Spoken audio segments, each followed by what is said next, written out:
It is, the time is now 6:30, and we are bringing this school board meeting for March 25th, 2025, a regular business meeting of the St. Louis Park School Board to order. Before we get started, I'd like to read our land acknowledgement.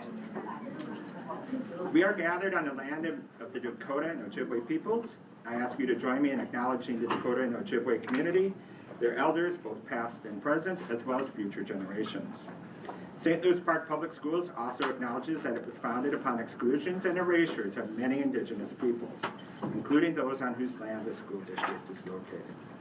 This acknowledgement demonstrates a commitment to dismantling the ongoing legacies of colonial power and the district's desire to support the ongoing work of local indigenous communities to thrive in our school. Okay. The next item on the agenda is the approval of the agenda.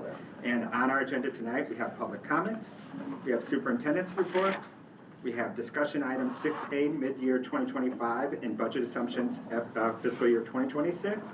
We have 6B, world's best workforce and asset presentation. We have 6C, phase 1 design team update on summer learning. We have the consent agenda. And then we have action items, and on that we have 8A, policy development, second reading and vote of policy 515, protection and privacy of people records. We have 8B, mid-year budget approval for fiscal year 2025, and 8C, budget assumptions approval fiscal year 2026, followed by board member updates and then adjournment. It is recommended that the school board approve the agenda for March 25th, 2025 as presented. Do I have a motion? So moved by Taylor. Do I have a second? I'll second it. Second by Sarah. All those in favor say aye. Aye. Aye. Any opposed? Passes 7-0. One other thing to note about tonight's schedule, we will take a break at around 7:33 for prayer and iftar, so it'll be probably about a 10-15 minute break around 7:33. Okay. The next thing on our agenda is public comment. We do have public comment. We do offer that at our regular business meetings. It is one way that you can communicate with the board. It is maybe the more challenging of ways because we don't comment on public comment at the board table. So you will get to speak to us, and I'll read through some of that information. There are also other ways to communicate with us, including emails and participating in listening sessions. Okay. To support open communication, the St. Louis Park School District provides an opportunity for the public to address the school board during business meetings. If you wish to speak, please complete the comment sign-up form on our website, which I think a number of people have done. I don't know, Jasmine, is there any additional people that have signed up here? Okay. So I have a list up here that I will use. Anyone indicating a desire to speak during the public comment will be acknowledged by the board chair and allotted 3 minutes to present their topic. Vice Chair Mancini will have the time over here, and because we have a number of people signed up tonight, we will try to keep it pretty strictly close to that 3 minutes as possible. And if I need to, I will interrupt, okay? During this time, the board and administration will listen to comments. Please note that disrespectful comments are those of a personal nature directed at an individual, either by name or inference, will not be permitted, okay? So with that, the first person that we have on our agenda is Keisha Peel.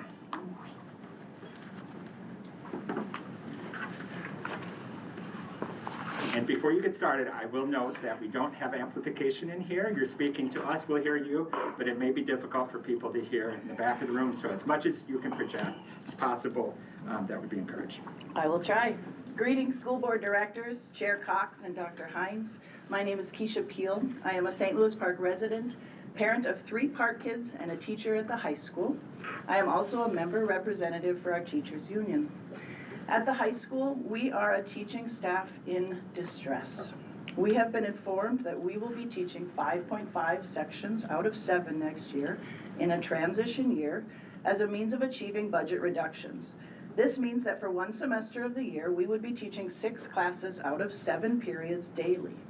Currently, our schedule has us teaching 5 classes a day with an additional supervision period, such as a study hall, hall duty, or being on a student intervention team called BAR. The new schedule calls for replacing this supervision period with another content course for 1 semester of the year. There is broad opposition to this schedule change amongst the high school teachers, and we believe middle school teachers as well, because it is a grueling schedule that will bring teachers to their knees.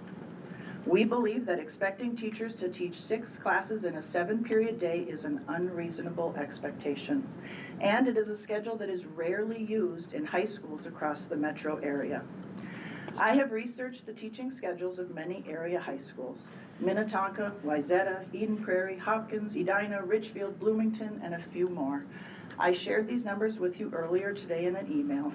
For us to teach 6 classes a day for half the year would put us at the absolute top of teaching loads for that half of the year in the metro area for the schools I looked at. Whether you measure it in a percentage of the day teaching or in the number of total minutes teaching, either way, we would be at the top. Please hear me clearly on that. In an age where it is well understood that teachers are overworked and stretched impossibly thin, St. Louis Park High School would have the distinction of demanding the most taxing schedule from its teachers. I would argue that this is not a distinction that we want to carry. And not only is it the highest teaching load, we would be at the top in the number of classes. Only one other school that I looked at asks its teachers to transition 6 separate groups of students in and out of their classroom each day. Most schools do between 3 and 5. We would do 6. With a potential of teaching more than 200 students a day, and with nearly the lowest amount of prep time for the schools that I looked at. As I talk about teacher workload, I am also talking about the student experience, which is so intertwined with the health and well-being of the teacher. We believe that we deliver an exceptional learning experience to our students at St. Louis Park High School, and we want that to continue. This schedule change puts in jeopardy our ability to have close relationships with students, provide them with high levels of support while holding high expectations, and our ability to be their biggest champions. And so we respectfully ask that our schedule remain at teaching 5 classes per day during the transition year next year. Thank you. All right, thank you.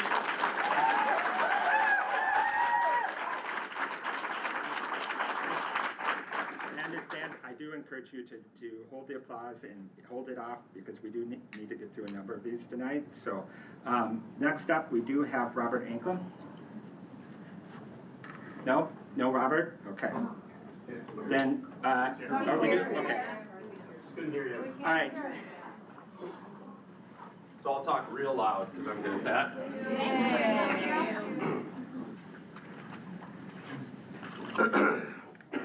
So I wrote a bunch of stuff down because that's what I do, but my wife recommended that as a parent, which is who I am, parent of a graduating student, a parent of a high school student, as well as a parent of a junior high student, that it's probably best in this circumstance to just kind of speak about the changes from the heart so that you guys get an idea of where we stand as parents. So essentially, and I don't mean to be disrespectful to any administrators, but when I talk to my students, my children, about their experience at school, and first and foremost comes their friends, second comes class information, third in that priority scale is teachers. We get to hear about what their teachers talk to them about, what's going on in their lives, how their teachers help them, extra time that was spent with the students throughout the course of the day. I don't think replacing that amount of time is, the juice to me is not worth the squeeze. That information that is shared with the student at that time, outside of coursework specifically, is what, in my mind, sets St. Louis Park apart from other school districts. As a graduated student, my daughter was more than prepared for her time at the University of Iowa that she spent the first semester that she's been there. That has a lot to do with the coursework that she received in the classroom time, but more about what she received outside of that classroom time. Extra time spent getting through coursework that she didn't have a good handle on. Time spent from teachers outside of school, dedicating their time to extracurricular activities like sports, time in the one-act play, things like that that she got to enjoy outside of school.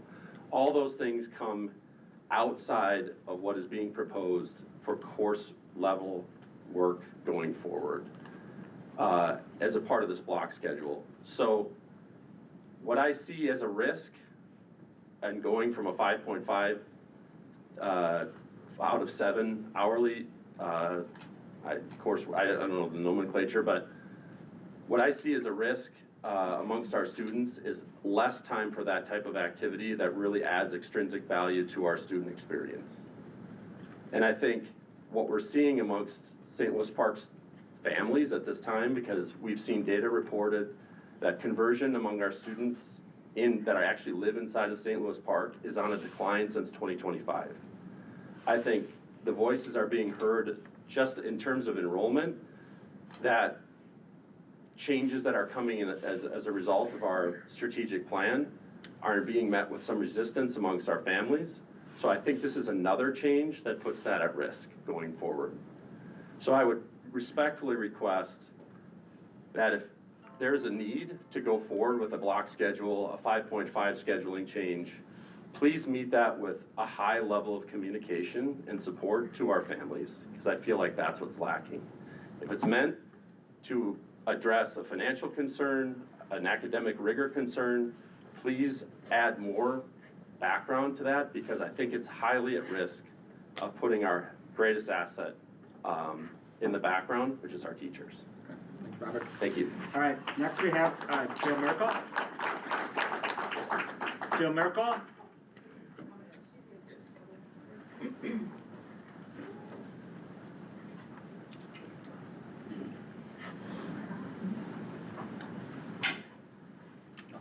Hi. All right, I kind of want to make sure you all can hear me too. All right. Hi, my name is Jill Merkel. I am a high school social studies teacher, department head, JV girls soccer coach, and high school track and field coach. This is my 10th year at Park, and I'm here to speak on behalf of my department and teachers at the high school. I love St. Louis Park, so much so that I moved my family here last spring so that I can live in the community that I work and believe so strongly in, and so my 2-year-old daughter can go to school in this district. In the 10 years that I've been here, St. Louis Park has demonstrated that it values its community of teachers, knowing that good, critically conscious, compassionate teachers make all the difference. And because of this value, we have been able to hire and retain incredible teachers who center our students in the vision and mission of this district. As teachers, we are not merely delivers of content, but mentors, coaches, counselors, therapists, and so much more. Every day, I see teachers centering students in the way that mattered. I see teachers dropping everything to support students in need, whether that's personal issues, coursework, or college and career help. This means that the work of grading, lesson planning, writing letters of recommendation, planning student activities, just to name a few, are done outside of the school day. They are done on weeknights before and after family dinner, on weekends during nap time, and, well, maybe just for me, and on holiday breaks. In my department alone, we advise over 15 clubs, sports, and activities, clubs like Model UN and Youth in Government, things we know make a difference in young people's lives. We advise these not for money, because most of the time we don't get that, but because we know they are important to young people, and so they are important to us. We know that these clubs can help students find a passion that lets them see their futures in meaningful ways. We know that students involved in sports and theater build lifelong skills and relationships and are likelier to succeed in college and the workplace. We know that writing letters of recommendations can make or break a college application. We know that helping students develop as writers and thinkers make them more equipped for the world ahead. Community is not something you say, it's something you do, and we do that every day. As teachers, the thing we love about SLP and our job is the time collaborating, celebrating, and working with students in and outside of the classroom. However, in a 5.5 model, we have less time for everything. Teaching an additional class might seem reasonable on paper. It doesn't work in practice. For anyone who has taught a full day knows that this addition is more than one class. The labor of love and stress that comes with it is multiplied by the number of young people in the classroom. This means that the time we currently use to support students academically, emotionally, and in activities is not just less, it will be exponentially less. This means that administrators will need to figure out how clubs can continue without teacher advisors, how academic supports like college, test preparation, and homework help happens when there are no more teachers with time during the day to help because teachers are stretched too thin. The athletic department will have a similar issue when teachers like myself are questioning whether they can continue to coach while working in the 5.5 model. I come to you understanding that the budget decisions are difficult. However, this decision puts too much on teachers, and we, with students and parents, are the consistent community of St. Louis Park. We spend our time every day with students supporting their aspirations for their lives, for this is human work, this is community work, and this is why I'm here to share this perspective with you. This is not a for-profit business, so we cannot treat people like robots when we are doing human work every day. As teachers, wrap up, please? we want to support our students. We ask that you continue the long tradition in SLP of supporting us by coming up with a different solution than the 5.5. Again,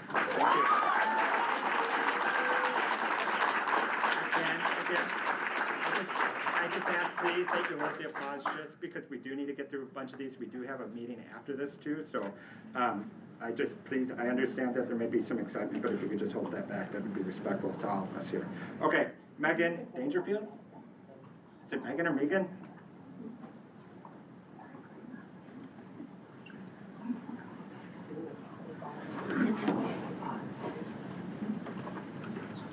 There. Welcome.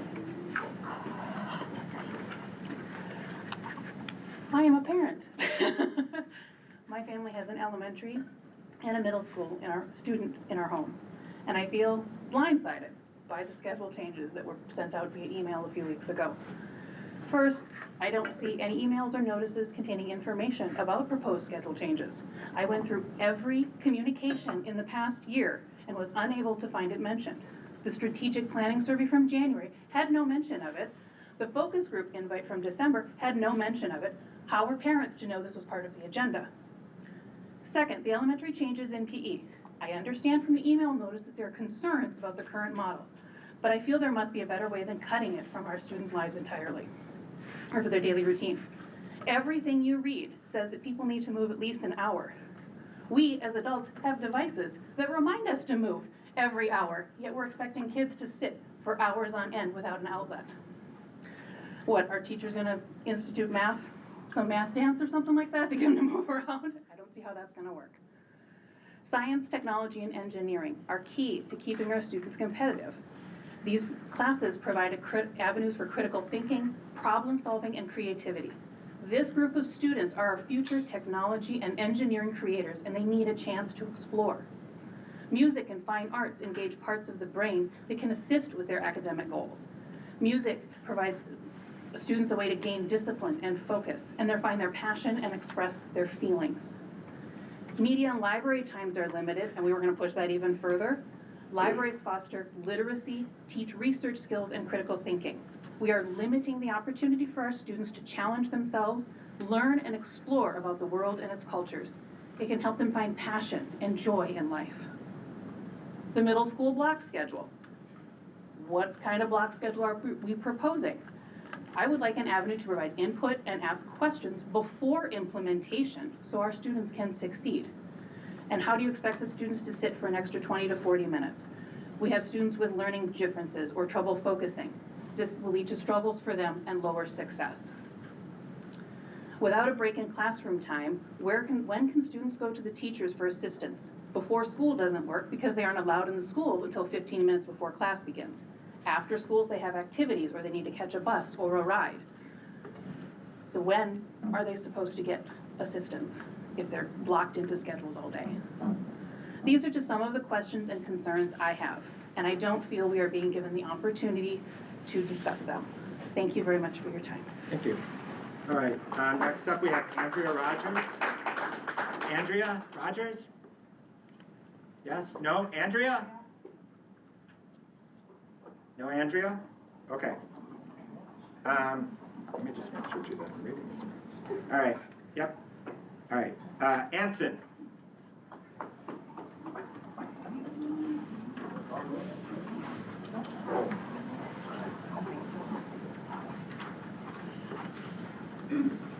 Hi there, how you doing? Welcome.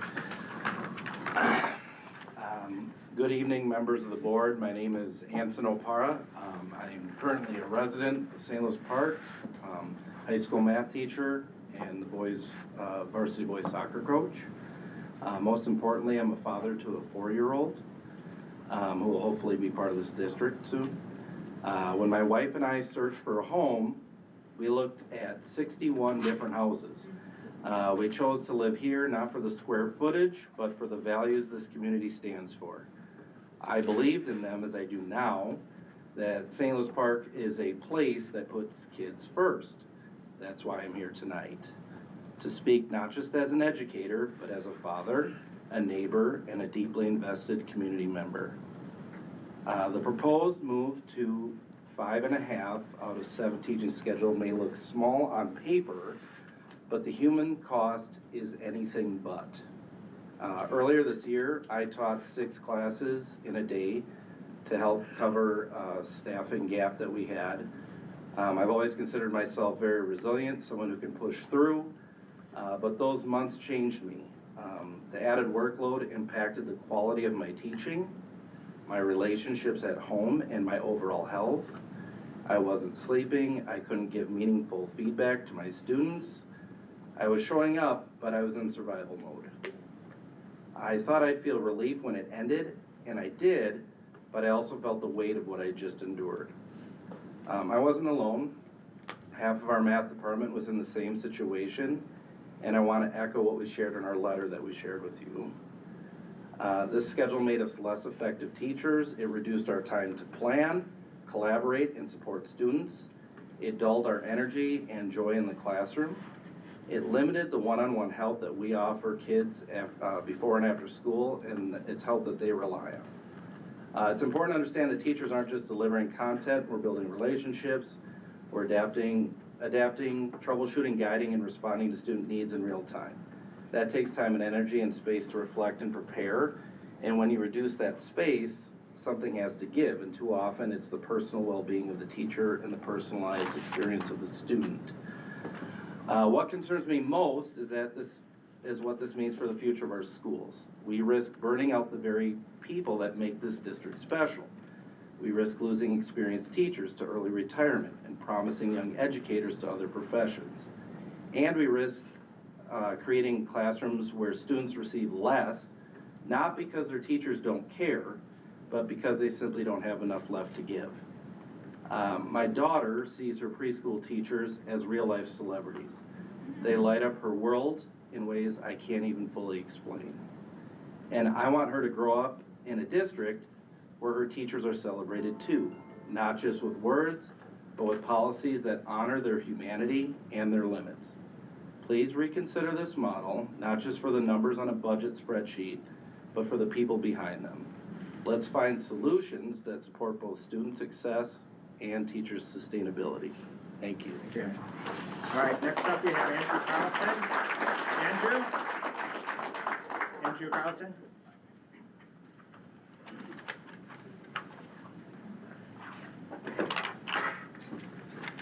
Thank you to the board for allowing me to speak here tonight. Also, hello to those of you on the board who I recognize from conferences in previous years. My name is Andy Carlson and I'm an English teacher at the high school. Tonight, however, I am here as a representative of my children, Sarah, a 5th grader at Peter Hobart, and Isaac, a 9th grader at the high school. My children's experience in this district is my main focus tonight. However, as an educator in the district, it's hard for me not to allow my professional experience in this district to play a role in what I have to say tonight. I am a St. Louis Park born and raised person. From Methodist Hospital to Peter Hobart to Susan Lindgren to Westwood Junior High and to graduation on the football field in the spring of 1997, I've come to cherish the city and the school district. When I came as a professional to this district 12 years ago, which was my aim when I started in education 18 years ago, I chose to move back here so that my kids could experience the top quality teachers present in this district. So far, my children have experienced just that. Wonderful teachers who care for them, educate them, and most importantly, see them and have time for them. My fear is that when my son enters 10th grade next year and my daughter enters as a new 6th grader in the middle school, their experiences will be different from students in previous years. With the proposed 5.5 out of 7 schedule for secondary teachers, I fear that the extra time teachers have given my kids thus far will diminish.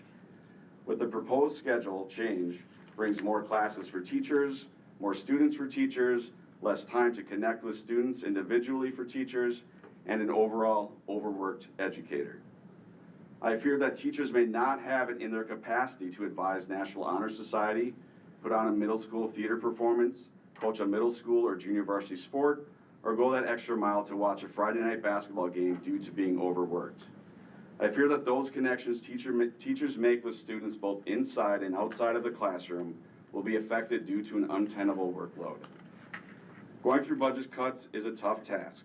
I do not envy board members when it comes to having to take on this chore. The fear I have for my children is that by adding more to teacher workload in order to alleviate this issue, we're depriving them of the educational experience that they deserve. Please remember that teachers are who my kids see every day. They are the ones caring for them, educating them, coaching them, advising them, seeing them, and taking time for them. Thank you for giving me the time to speak. Thank you, Andy. All right, next up we have Kate Pearson. Kate? Yep, thank you.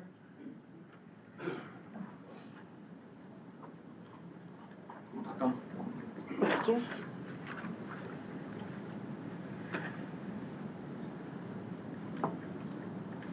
Okay, good evening. I want to first introduce myself to give you an understanding of how, as a community member, I'm involved and integrated into the SLP school district. My name is Kate Pearson, and my husband, daughter, and I live in the district. Our child will likely attend SLP schools. We have been a part of ECFE classes through the Central Community Center, and I have been the varsity girls lacrosse coach at the high school for 4 years. I've also been a high school science teacher in Denver Public Schools, where we experienced similar district level decisions that I saw trickle down into my classroom. I want to strongly urge you to reconsider any proposal that would alter the current school schedule. While change is often well intended, modifying the schedules at all levels of learning will have severe unintended consequences, particularly when it comes to the relationships between students and teachers, teacher burnout, student motivation, and ultimately the quality of education each student receives. Research consistently shows that strong connections between students and their teachers improve academic performance, emotional well-being, and classroom engagement. Schedule changes that increase the amount of teaching for each teacher will prohibit teachers from having time to spend with students, as they have less time throughout the day to prepare for their classes. This will make it harder for students to form meaningful relationships with the very people who inspire and support them. Changes to the schedule will significantly contribute to teacher burnout. Teachers are already stretched thin, balancing lesson planning, grading, and supporting students. Adjusting the schedule by reducing prep time will overburden educators. When teachers are exhausted, their ability to provide quality instruction suffers. This not only affects their well-being, but also directly impacts student success. If we push our teachers to the breaking point, we risk losing talented educators who feel they can no longer manage their workload effectively.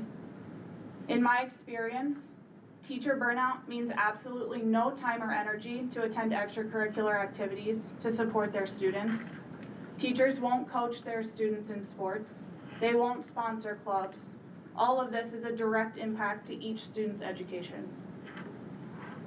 A schedule change might seem like a small adjustment, but it will have serious consequences for student-teacher relationships, teacher well-being, and student motivation.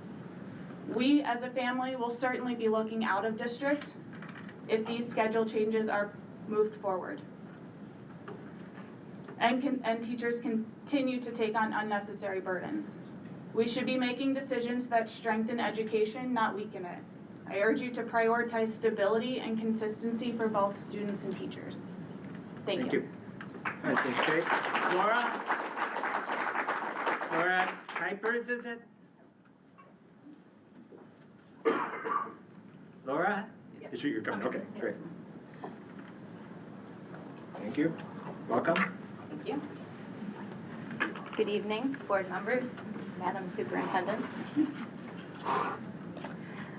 I come to you today as a mother of a third grade boy at Park Spanish Immersion and as a St. Louis Park resident for 13 years. My name is Laura Kuipers, and I'm here today to speak about my concerns about the changes proposed for next year in the St. Louis Park Elementary Schools to physical education and specialist rotations. It has been a priority to me and my family to live and to stay in the St. Louis Park School District for the general culture and what I believed was respected and understood by the administration and the school board. I also have a 3-year-old boy who I had planned on enrolling in the St. Louis Park schools, but now I'm concerned about the impacts of these changes on his education too. My biggest concern is the proposed change next year in reducing the frequency of the gym classes so dramatically daily, from daily, which I know is very unusual, but is something that parents really appreciate and choose St. Louis Park schools for, and changing to 1 to 2 times per week. I'm here today on my own concern, but I've spoken with numerous other parents at Park Spanish Immersion, probably 15 to 20 other families who are very upset and very concerned about this issue.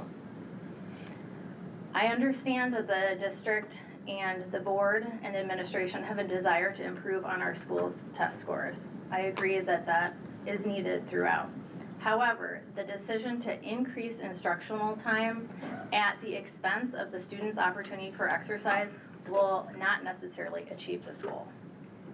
The academic studies on this issue have consistently demonstrated that physical activity actually improves performance, and that taking students' opportunity for movement away in exchange for more instruction time will not necessarily result in better academic achievement. Instead, children tend to do better with physical activity. The recommendations for the elementary school level are for 60 minutes of physical activity daily.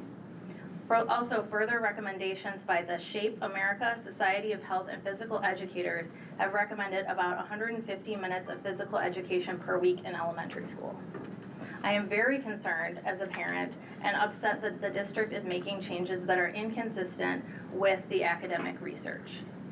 Frankly, the moves that were popular about 10 to 20 years ago to reduce physical activity in exchange for academic time were popular to improve performance, but since the academic studies and the research have proved that this simply does not work. Frankly, this decision to reduce physical education time and limit the kids' activity time at school calls into question the judgment and the outlook of this administration, as it seems out of touch with all the data and a huge step in the wrong direction.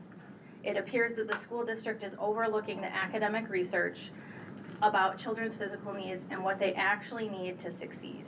I would like to see the data that was considered by the administration in making such changes. Further, children's physical, social, emotional success in school is also important. We are concerned that we will see the increase in disruptive behaviors and may even see children's academic performance decrease, which is the opposite of this goal. I understand that there are concerns about the combined gym class sizes, but it seems like there should be some sort of alternative to allow for more time in gym without such a dramatic reduction. Okay, can you wrap up, please? Sure. I'm also concerned about the impact on my child personally. He's a very active, athletic boy, and he barely can focus in school with the gym time that he gets now. And he's doing pretty well, but with this reduction in time, I can foresee that his academic achievement will plummet. So I wish that the administration will reconsider and seek feedback from the families about this change. Okay. Thank you, Laura. All right, next up we have Katie,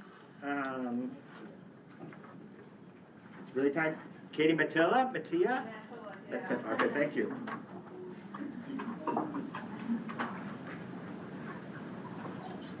Thank you, welcome. It's finished, that's why it throws everyone. Okay. I'm Katie Matilla. I'm here on behalf of my first grade daughter, who is at Park Spanish. We've been living in St. Louis Park for almost 8 years. When we first got into PSI, literally lottery winners, and that captured the feeling of what an awesome school it was. It stresses me out to consider the changes proposed because it asks much more of the current teachers, and it for the same amount of money, and reduces the specialty teachers, which is one of the biggest things that I think makes the kindergarten transition possible. That they have specialty teachers in English, with music, with art. Talent is a STEAM amalgamation of science, technology, engineering, art, and mathematics that I think teaches science concepts in hands-on ways that are more accessible to students. The specialty classes support core learning. For goodness sakes, they're cutting the library time in half. Libraries support reading, much more even, I would say, than some of the instructional time that works off of an iPad. I say this, my daughter learns very well in the current format. You could probably hand her the workbook and she could figure it out. But looking at the iPad and the stories that come up, they're really boring. A library has accessible books based on interest and ability. And one of the things that pulled her into reading in the first place was the ability to tell stories. Through art, through play, through theater. They're a collaborative effort, so it feels like a false dichotomy to say that we have to support core subjects only through instructional time. That these specialty classes are some sort of treat for behaving well. It's not true. It's all part of a holistic curriculum. And what I think bothers me the most about some of these changes is that it's portrayed as a way that it's somehow necessary and we're deliberately told is not a reaction to the budget. You're asking more of teachers, you're cutting down specialty teachers, and we're saying that this just happens to save us money. It seems to be pursued solely for the budget at the expense of students and at the expense of teachers. Another moment that troubled me in this and how it's been communicated, there was people reaching out to the various principals, and the principal sent out a message. It said, this is not the budget, this is the exact minutes. I had to go through and calculate the exact minute difference of each topic. So if we're looking recess, 10 minutes more, gym, this many minutes less. So we look at 250 active minutes versus 200. It's a 20% reduction. And music, maybe it's 10 minutes, 17%. But the library goes every 8 days, it's 48% reduction. So we're like looking at these different minute things, which I had to put together for myself. So it was troubling. The district mentions all of these things, but we don't even know what the baseline is, what the changes are. And that the message from my principal, who is at every after-school event, who pours his heart out, who's been there 15 years, I realize is the exact same message that came from the Aquila principal, which tells me my principal didn't write that, but it's his name on it. So I've asked that the district be clear about our actual goals in pursuing these and not misabuse the trust parents have with principals and making them take the fall for it. Thank you. Thank you, Katie. All right, next up. Again, we've got a couple more of these to get through. I wish you could just hold off, please. Amy Dobbs.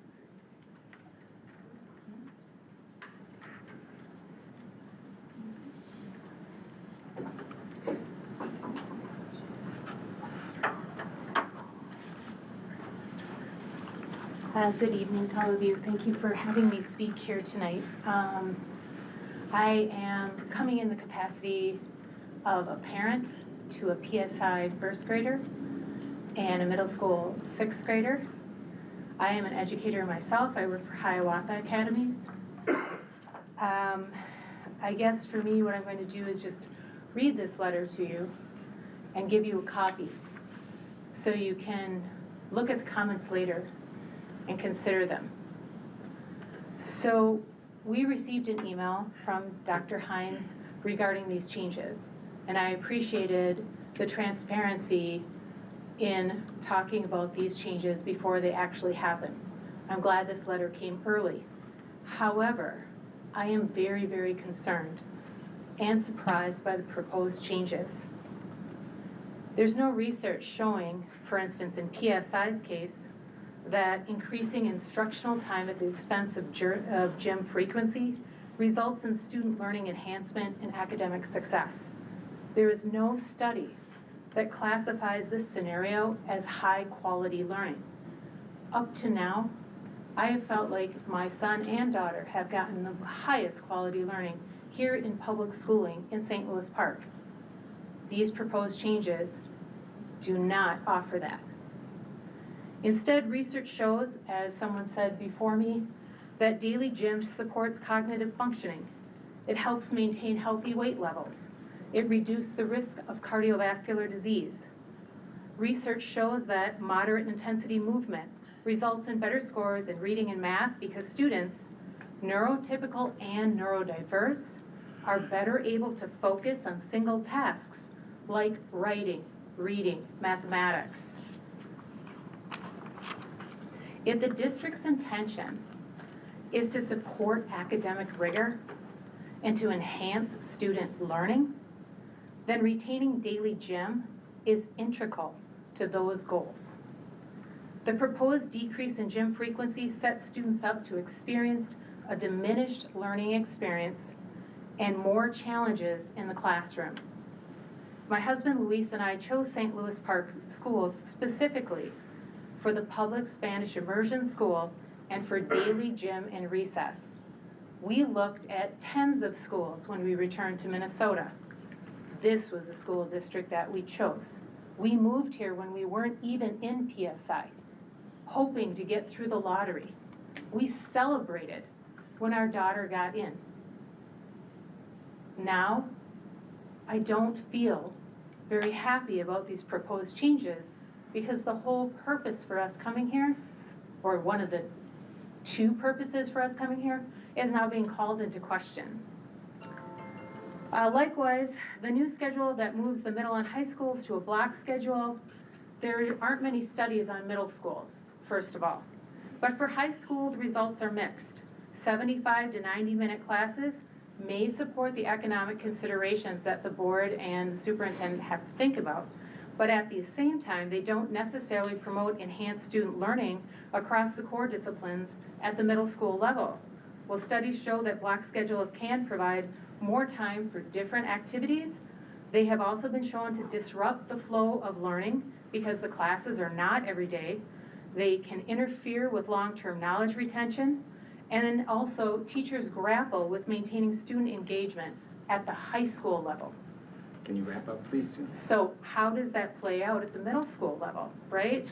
Yeah, I don't know. So- We need to wrap up here. Okay, so schedules are part of the toolbox that you have here, but it also reflects your values and priorities. The chaos at the Department of Education, the precarious place of public schools, causes us to try to control what we can right now. I am urging the school board to maintain our current schedules and find other ways of making cuts while supporting learning. Thank you, Amy. Thank you. All right, next up we have, thank you. We have Kelsey. Kelsey and Kenny? And Kenny? Kelsey. I am Kelsey Ankeny. I am a resident of St. Louis Park. I have 3 children at Susan Lindgren Elementary School. First, I would like to commend you all for trying to make these improvements for our school's academics. And as a parent, I want that too, but I have significant concerns that these proposed changes will not achieve the goals that have been stated. While adding time for core instruction sounds like a good idea at first, expecting kids to sit all day long with only 1 recess and PE being drastically reduced to once a week is really unrealistic. Kids' bodies are made to move, they need to move. It's not only good for them academically, it's good for their overall health, and I know other people have said this. And then I guess my other big concern is quality versus quantity of core instruction. Simply adding more time to core classes by itself is not going to improve our children's academic success. You only have to spend a short time in almost any classroom to understand why. There is 1 teacher for 25 to 30 kids, and there are many different types of learners. There are kids who grasp the subject very quickly and are ready for more of a challenge. There are children who need extra help and more one-on-one time.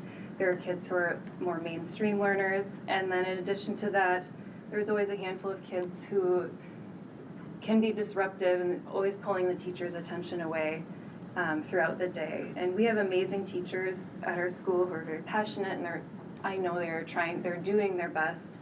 And I don't think we can keep asking them for more and keep squeezing them for more without the proper resources or support for our students.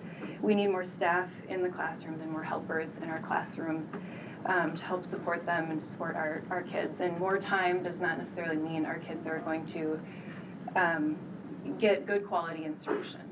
I know you can't comment, but I do have a couple of questions that I would just like to pose to you. I'm wondering if any of these schedule changes are to address the budget deficit, and if so, what changes and reductions have been made in the administrative offices to address the budget shortfalls, And what proportion of the cuts are being made at the administration level versus the level of the schools that directly impact our kids. And then finally, I know many of you look at spreadsheets and numbers to make these really critical decisions, but I just want to remind you that our kids are not numbers and they're not statistics. They're individual people, they have individual needs, and there's no one in the school district more in tune with what our kids need than the teachers who know them and work with them every day. And any changes need to involve not only the parents, but the input and feedback and direction from our teachers as well. Thank you. Thank you. All right. The last person I have signed up is Angela. Angela Farrell.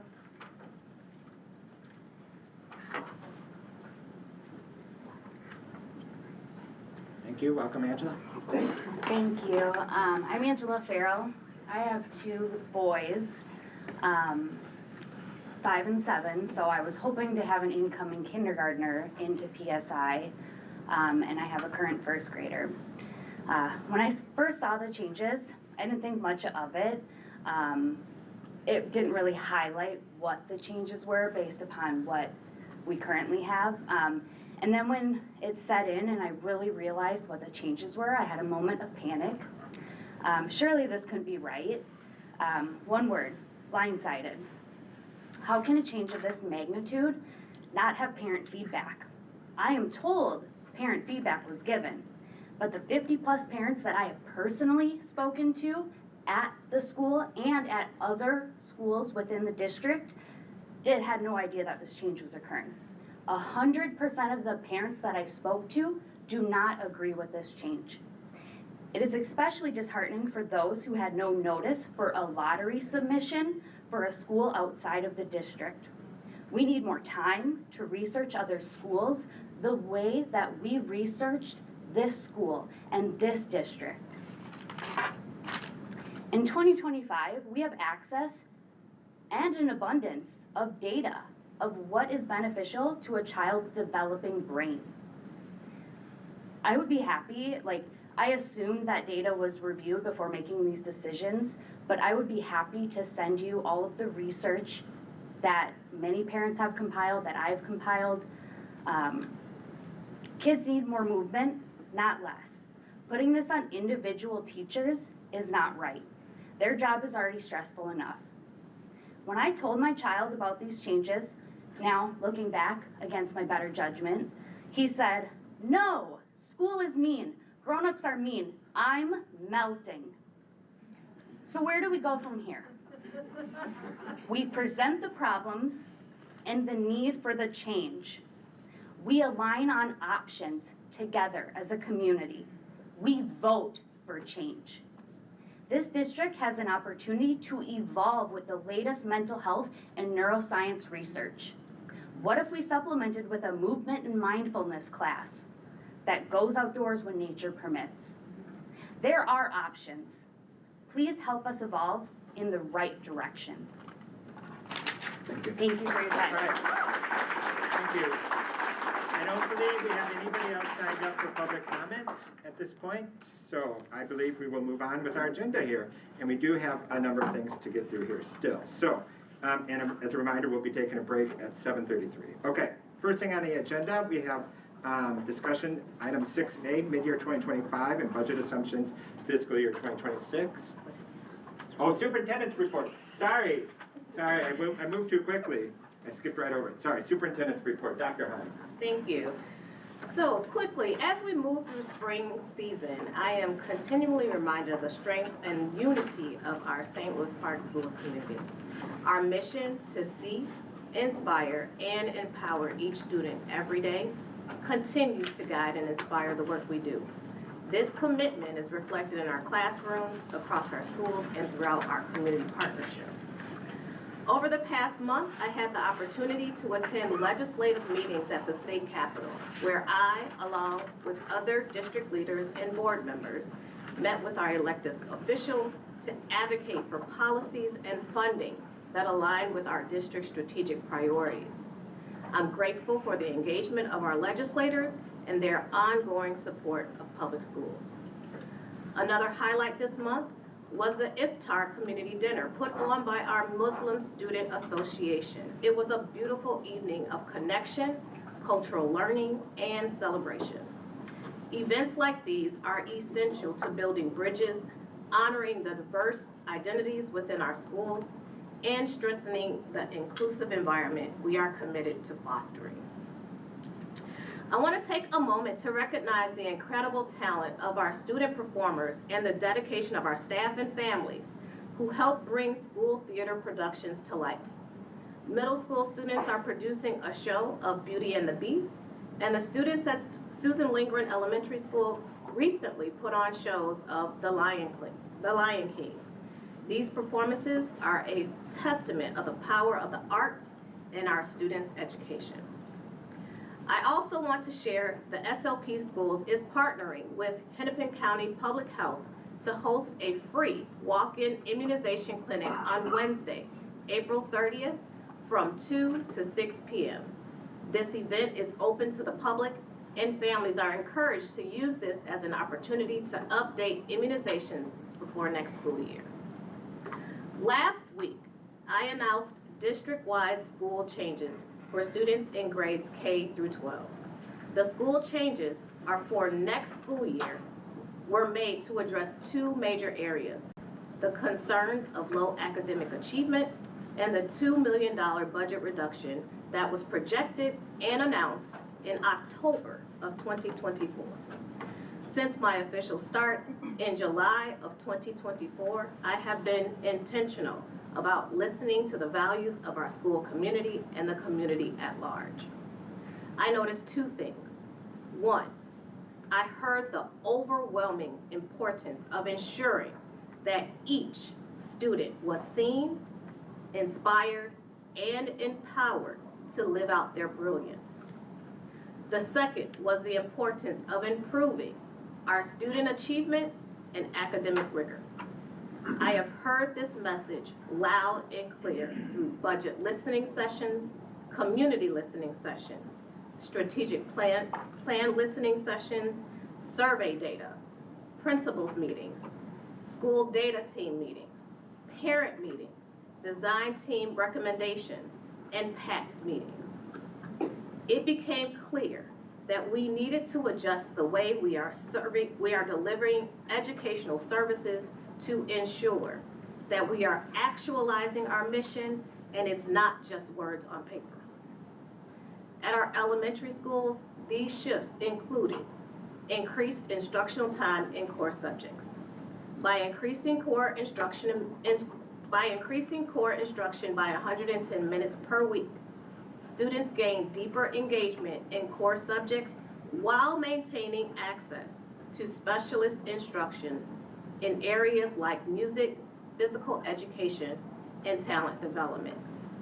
Additionally, the move toward consistency across grade levels creates a more structured and equitable learning environment, helping students transition smoothly from one year to the next.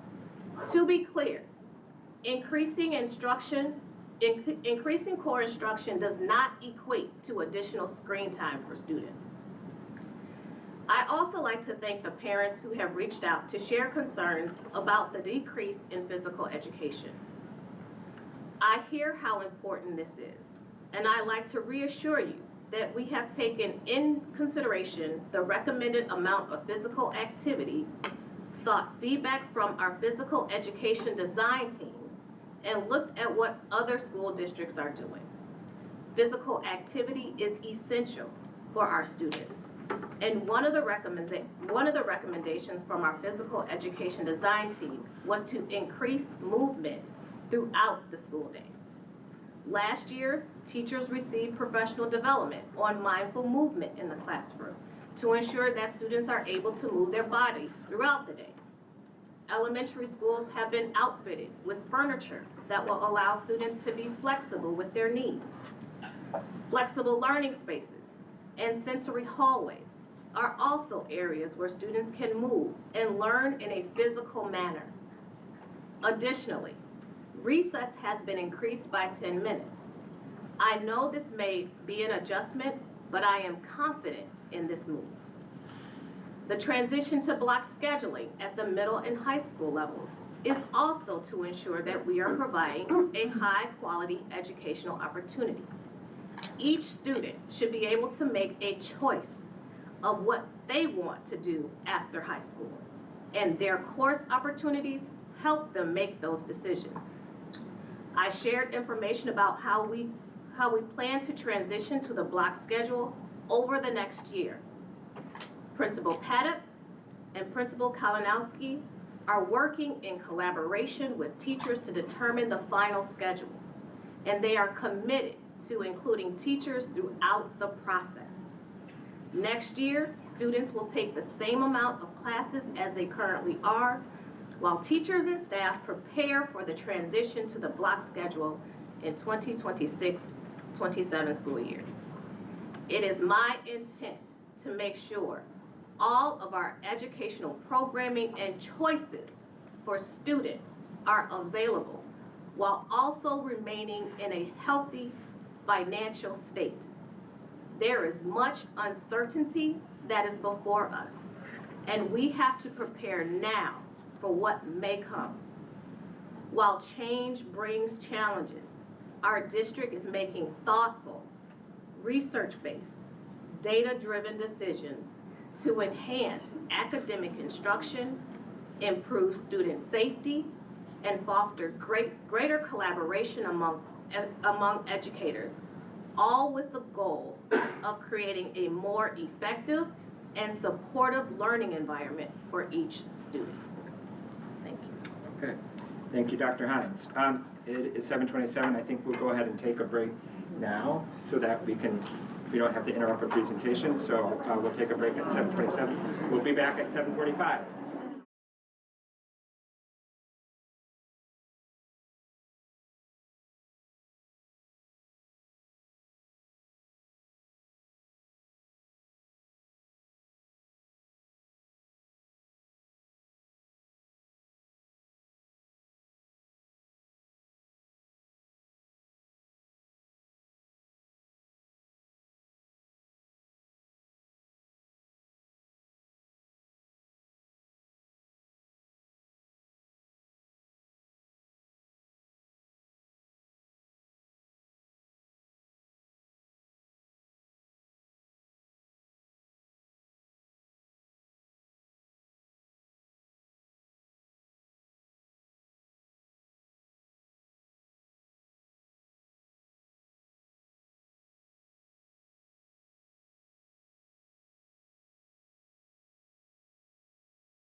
To our regular business meeting. We have some discussion items and some action items to continue with at tonight's meeting. I know that this meeting is not the best, this room is not the best space, but this is our temporary quarters here for now. So if you do want to hear something, you can't hear it, I do encourage you to move forward now, or move forward as you need to. There isn't really any strong amplification in here, so we do our best. All right.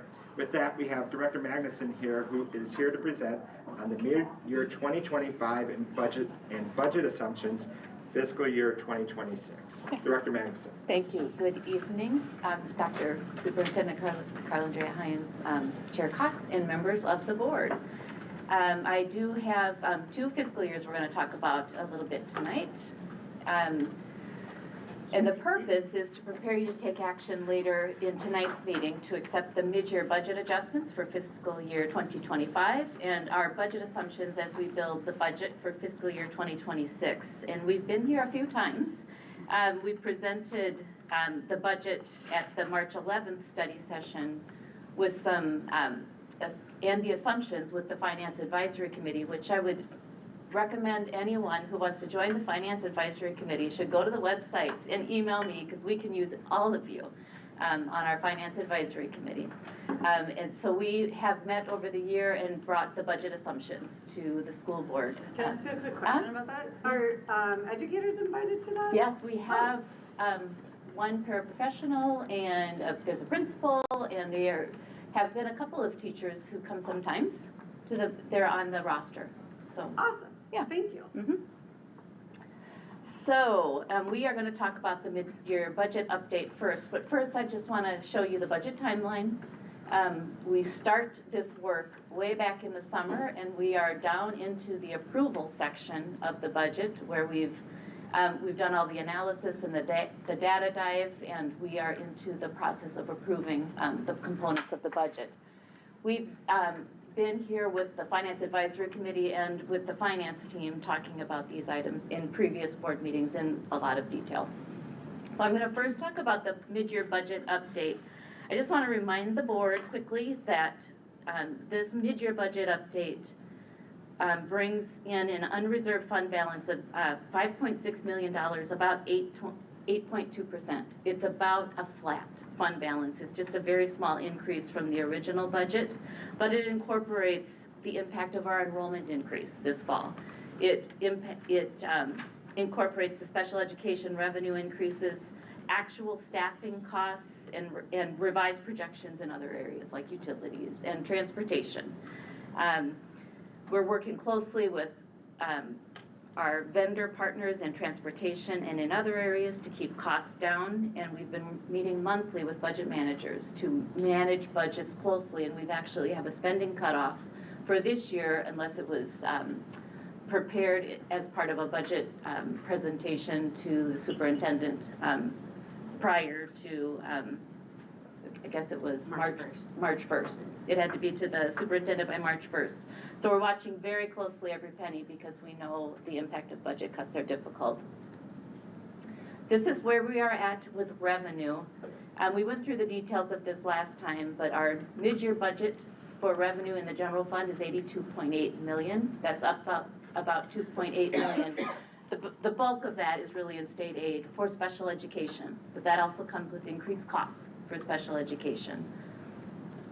So here's on the expenditure side, our expenditures are going to $84 million, up $2.29 million. And you can see the bulk of that is in salaries and benefits, where we have staff increases and salary settlements that are now incorporated into the budget.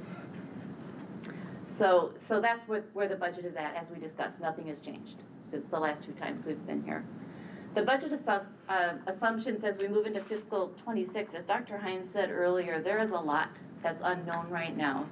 And so we'll talk about that a little bit in our budget assumptions for next year.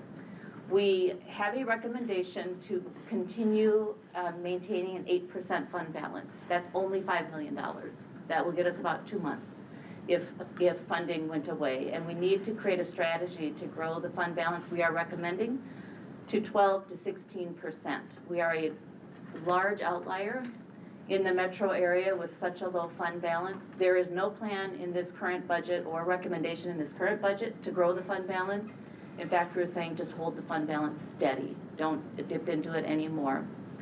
And we are further saying that we are not going to build into next year's budget the impact of any loss of federal funding or the impact of any loss in state funding. Both are really possible for next year, but we are not going to try to predict either of those things as we build next year's budget.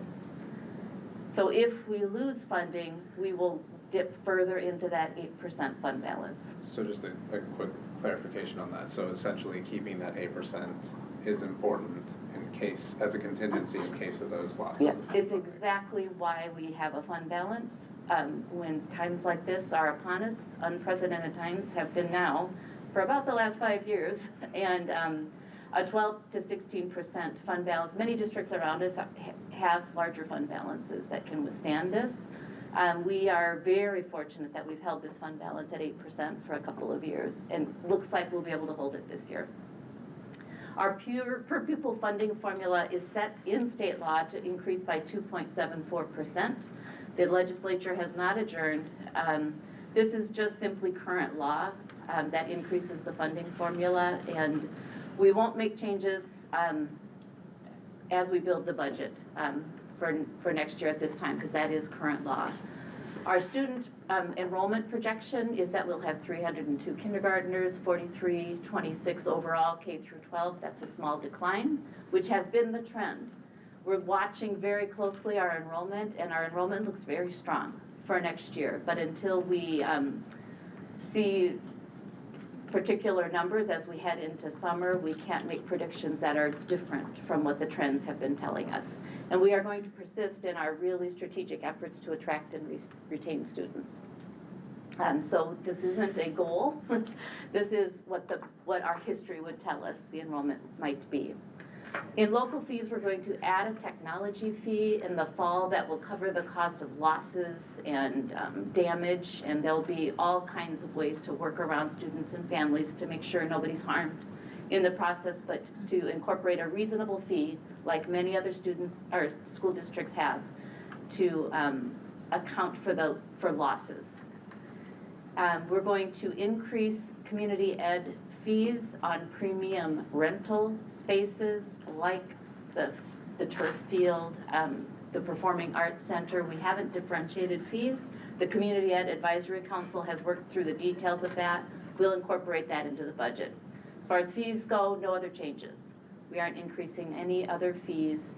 And we are, along with the Finance Advisory Committee, encouraging the development of a district-wide booster club. If we could get this kind of energy to help support our students and the activities and things that we need in the school district. This is a district without a district-wide booster club. And that's sort of unusual for a district that's one community and one school district. So we are hoping that we can be a part of helping to build that. We are looking at district cost drivers. I have a quick question. Yes. How much are we gonna recoup for the local fees? Say that again.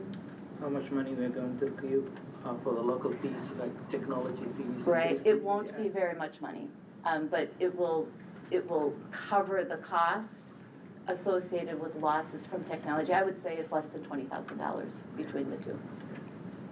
And that's for like lost things or broken. And broken things. Right, so it's not like a pre-fee that anyone Exactly, right. It's not a technology fee. It's like a lost or ruined library book. Sure. That sort of thing. It's a damage. Yep, it's a damage fee, yeah, and we're catching up. And there, there'll be all kinds of things. I want to make sure that the board knows that we won't, perhaps we'll give a student one pass and then they'll have to pay. We'll think through all of the details of the policy as we implement it. We are working very hard to understand our cost drivers. Transportation is a big cost driver. Utility costs are big cost drivers. We've got insurance costs are a big cost driver. Property insurance, health insurance, all of those insurances are big cost drivers. And we are looking at them, making sure we understand them, and we are working to reduce these costs and to stabilize them. And that's the work we do every day. And I just want you to know that as part of the recommendation from Finance Advisory Committee, we are committed to that. We are focusing on retaining direct student-facing positions, and we are focusing on a clear return on investment for any budget changes. So as additions are made to the budget, such as the addition of an administrator, assistant superintendent last year, we were very clear and thorough about the return on investment that would bring for students. And that's what we continue to be committed to. So those are the budget recommendations. You heard them from Finance Advisory Committee. We talked about them again at last month's meeting. I have a question, just because, I know the answer, but I've heard it kind of come from community members again, and I think it's a good question, and good to just repeat. So I don't really see much revenue drivers on the budget recommendations outside of the 2.74 increase in state budget, which doesn't cover the increase in costs, and then a limited increase from local fees.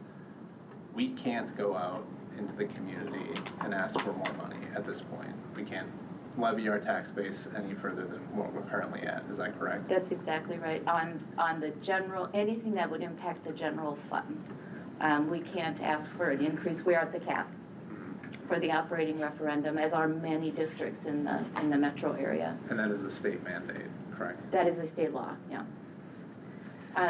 The one place is on student enrollment, and we have done really hard work on increasing our student enrollment, and increased outcomes for kids will establish this as a more attractive school district, and that's what we're trying to do with these changes, make sure that students' academic achievement is the number one thing, and hopefully that will help us to grow our student enrollment as well. So everything we are doing is tied together and pointing toward the strategic plan. So our next steps are, we are here tonight with the board's approval of the mid-year budget, and then these budget assumptions will begin in earnest to build the details of next year's budget. In April, we would like to bring the school nutrition and community education budgets. We've been so focused on the general fund. We do have some adjustments in those two funds as well that we'd like to get to the board before we move into our audit cycle. And then in June, we'll review the final proposed budget and then have the approval at the last board meeting in June as usual and as required by state law. Thank you. Thank you for this presentation again today. As you were saying at the beginning, for people who might just be tuning into some of this now, we've been hearing about this stuff for all during the past year, and we already hearing them as, you know, we're talking 2025, and now we're talking 2026, and won't be long till we're talking 2027. And I think you said your team is operating in 3 different years. And as a board, this is part of our regular business meeting. You know, it is our responsibility to keep up on how are we doing in terms of these numbers. So we appreciate being kept informed and appreciate all the updates that you provide. Again, we had a lot of this shared with us at the last meeting, which was our study session. Thank you. A study session which informed the presentation that we have here today. So with that, any questions from anybody? Thank you, Patricia. One thing that I think would be helpful for folks to also understand is sort of, when we've talked about this a lot, is the sort of broader landscape that we're operating in. And you know, you talked a little bit about our fund balance, which is sort of the savings account in case we, you know, there's unexpected expenditures or what have you. And I know I heard you say just briefly, you know, you're not forecasting for next year loss in federal or state funds, but I think I'm not building it into the budget. But I think it's important for us to talk about the fact that we do expect that to happen, right? And that is, even though we can't predict, and so it's almost impossible to budget for at this point, you know, our federal funds account for about $2 million. $2 million. And what percentage of that of our budget is that? A small percent. 3%. 3%. Okay. A small but mighty, I think, is what you said last time. Yes, because it funds teachers and paraprofessionals and our special education work, which we're required to do by law, but also it's critically important for our mission and our values here. And then also, you know, the governor's budget just proposed a 5% cut in reimbursement of special education transportation costs. Yep. And that's coming out of the governor's office, right? And so I think we could expect that and probably more.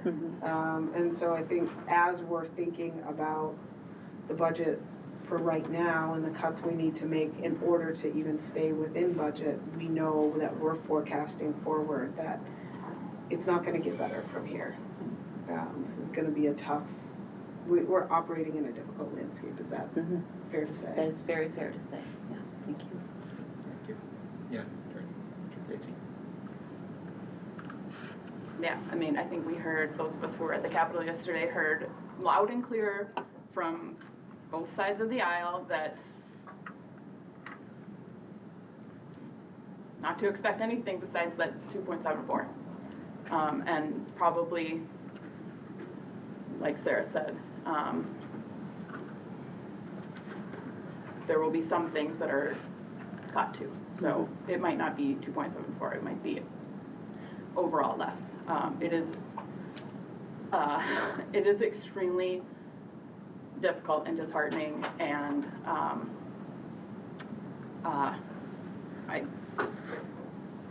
mean, I walked away yesterday feeling like I said to several legislators, like, be happy, we're only asking you for stuff that doesn't cost money because we know you're just gonna say no. I mean, it was so frustrating. It is, I mean, and they're frustrated too, I understand that, it's not, but having a special ed transportation cut in the governor's bill, I mean, we don't know if that will go forward, but I don't even understand how that can be a thing, in a landscape where the costs for that are growing every single year. And like Sarah said, it's something that we have to do and something that we have to do because we should. I don't know. I guess the other thing I wanted to say is just that we talked, I guess, a couple weeks ago about the fund balance and the idea that we need to grow our fund balance, and I guess I'm glad to hear you say we're not trying to grow our fund balance right now. Like that's not possible. And people have heard me say for years, right, like this, we should be spending this year's money on this year's kids. And so I think having a balanced budget is, especially at a time like this, but is super important, and I am proud that is something that we were able to do for the past couple of years, and we just, we've cut a lot, and I don't know. It's really hard to cut more. I don't know. I feel very. And we're not alone. No, and we're not alone. You know, there's another suburban metro district that's trying to cut 21 million. Yeah, Minneapolis Public Schools cutting 75 million, and it's like, you know, to your point, okay, so they're not gonna change the 2.73. We know that's not gonna change, but they're gonna cut in other areas, right? And so it's not like we can just say, oh, you're gonna reduce your reimbursement costs for special education transportation by 5%, so we're gonna just do 5% less of that. We can't do that. We're obligated and we need to do that work. And so we have to find that money elsewhere, and in a budget that's driven by people, we're a people organization. These are really, really difficult times with harder times to come. Yeah. It's really disheartening. People whose contracts we're going to be negotiating over the next year and who are going to want and deserve more than 2.74%. I think the problem with being old is that you're old, so that sucks. But now that that's out of the way, I also lived through the Palenti years, right? And I lived through the years of 0 and 0. And I was a part of the budget cuts. I got cut. So when I say I was a part of the budget cuts, I'm saying I was the budget cut. And it was, like, I did try to find some sort of happy silver lining yesterday. It was challenging. One positive thing is that 3 different legislators came up, like, other than Larry and Cheryl, whom we all love, complimented us on our business manager. So I just wanted to make sure that those kudos get out there. It is frustrating, and so I think when I first ran for the board, when I first thought about running for the board, I reached out to another board member who's also an educator, and her father was a part of a board for a number of years, and she always said, you know, a board member needs to be an ambassador for public education, a steward, and this is the stewardship that we have, is this budget situation, and it's deeply frustrating. And so when you say absorb, I just want everybody to understand that when the governor is proposing to cut 5% from anything, and then the federal government is threatening to take away our funding because we have an inclusive school philosophy and vision, we have to absorb those costs. And so, you know, maintaining that 8% fund balance feels painful, but it also feels as though good stewardship would have us do that, because we don't know what the uncertainty, even within the Capitol, was depressing. The silver lining, though, is we do have good people fighting for us and trying to look for creative solutions for this. So. Yeah, I guess I just want to offer that, you know, when we talk about that, maintaining that 8% in the context of cuts from the state and the federal level, and really we're maxed out on the amount of revenue we can bring in, and the reality of costs continuing to go up, especially in transportation. When we talk about maintaining that 8% amidst all that, we are talking about impacts to staff and potentially impacts to students. And that does not make me happy. I did not come here to do that. It makes me really disappointed that we talk about budget cuts and we expect it on an annual basis. And I think even like for me personally, I think budget managers have done a really good job in school districts across the state, almost too good in the past couple decades, because before I got on this board, I assumed you could just continue to make budget cuts that don't impact staff and students in perpetuity, and that's just not possible. The alarm bells are going off in my head right now about where we are at as a district and as a state for public education. And I think the alarm bells should be going off for people. We all are feeling it and we're trying. We went to the Capitol yesterday. We're expressing disappointment on that. I don't think it can just be us. I think we need community support going to legislators and telling them we need to fund public education. It is a crisis, or at least we're nearing a crisis. I think we're there. We can't keep doing this annually. We're at the limit. And the decisions that are going to be made a year from now, 2 years from now, are going to be that much more challenging. So, yeah, it's disappointing to be in this moment right now. I think that's what I wanted to add. Go ahead. I guess also just the last thing, you know, I sat on, what does DPAC stand for? District Parent Advisory Committee. So I was a part of DPAC for 3 years. I was a part of the Financial Advisory Committee for 2 years. And I think that one of the things that I heard in March of 2022 when I joined the board was the revenue driver is our enrollment. And I remember a year ago or 2 years ago it was last year when the Financial Advisory Committee sat and gave their budget recommendations, and I said there needs to be some conversation between the two committees. And student enrollment is the center of both of those committees in driving those. And so it's not,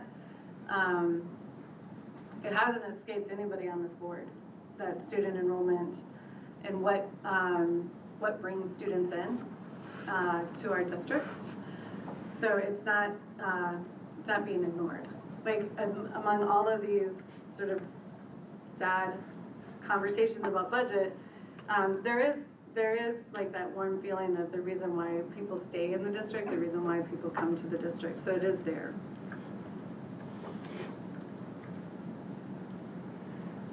Other questions, comments? I just appreciate you sharing this information. As I said, I appreciate the board and staff's involvement at the legislature. I think that's a silver lining. This was the strongest showing I've ever seen. I'm hoping that's not just because of the need, but because we're proud of our schools and we want other people to know that. And I think that was reflected in some of our meetings. We met, as Director Casey said, with people on both sides of the aisle, and we had really interesting conversations with all of them, including ones that were complimentary of the work that we're doing, and saying, and people that aren't our legislators but hold power and influence within those committees, and it's really important that we keep doing that. As Virginia was saying, you know, one of the heads of the education policy committees was very complimentary of your information, and that's really helpful. You know, the things that we are looking at in policy, is we're saying they do have some cost drivers and some cost impacts to us too. So it's really important that we are looking at those things and we are trying to influence those things because of what they mean for us. So I'm holding on to some of those things and thinking, how do we continue to harness that energy? How do we continue to spread that energy? How do we continue to influence other people to understand?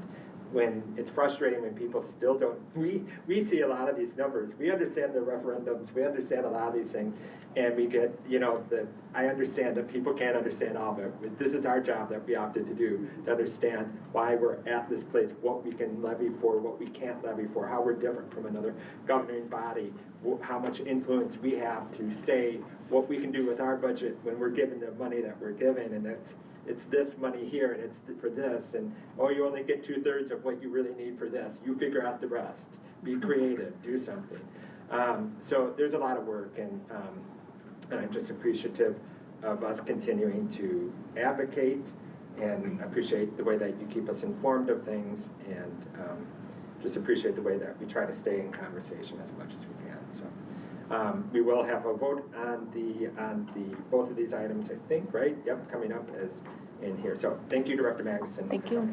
Okay, let's move on to 6B, World's Best Workforce, and ESSA presentation. We have Dr. Becca Starr, who's our data scientist and title coordinator. Hey, you made it up here already. Like, I looked up and you were, oh wow, great. Ready. Thank you. Welcome, Dr. Starr. And Thank you. Good evening, Chair Cox and Superintendent Hines, directors of the board. Again, my name is Becca Starr. I'm the data scientist and title coordinator for the district. And today I'm going to be presenting on the world's best workforce goals, and this is state required reporting. So this presentation fulfills the requirement by Minnesota state statute to report on the world's best workforce goals for each school district, and this will be the data from last year, 23 to 24 school year. So the world's best workforce requires that we look at 4 broad goals, and then you'll see for each goal the district makes their own more detailed goal. So the world's best workforce goals are: number 1, that all students are ready for school; number 2, to close the achievement gaps between student groups; number 3 is that all students are ready for career and college; and number 4 is that all students graduate.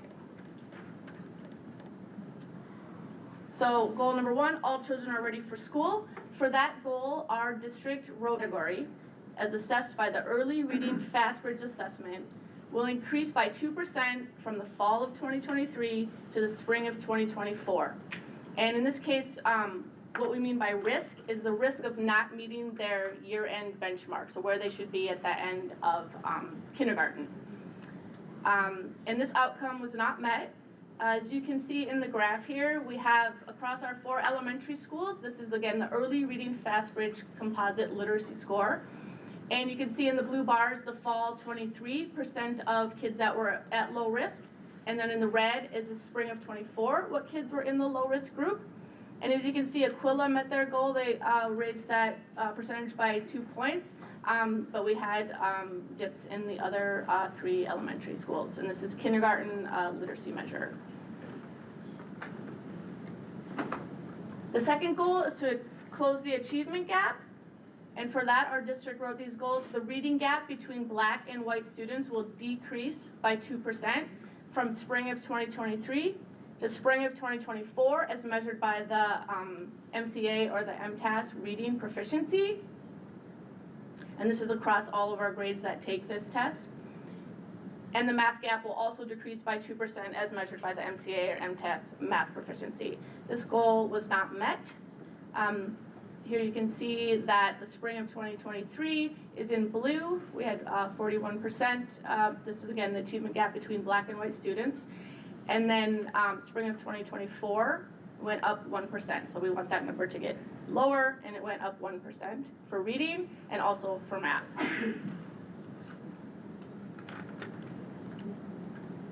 The third goal for World's Best Workforce is all students are ready for career and college. And we use ACT composite scores to look at this. So ACT composite scores will increase by 2% from 2023 to 2024. And this is the 11th graders taking the ACT. And this would be equivalent to 0.41 points. And this goal was not met. You can see for St. Louis Park, 2023 is in blue. 2024 is in red. We went up 0.1 points. But just to put it in some context, I also have the Minnesota state average for ACT composites, and we are above the state both years. Can I ask a tangential question? If we moved, because we're one of the things that we're advocating for, the state is transitioning from MCA. MCA testing is quite expensive, and moving over to ACT. Would there, maybe Dr. Lafayette knows too. Is there what would be the minimum required score on the ACT? I mean, would they have considered a minimum proficient? score if we transition from the MCAs to the ACTs? There's not necessarily a score for proficiency, although there have been studies done, if you will, that have tried to match proficiency levels with ACT composite scores. Right. But there's is a lot messier than that. So Would they have that? Are they going to have that conversation if we list? Are they even having that conversation? If we shift over to ACT from MCAs?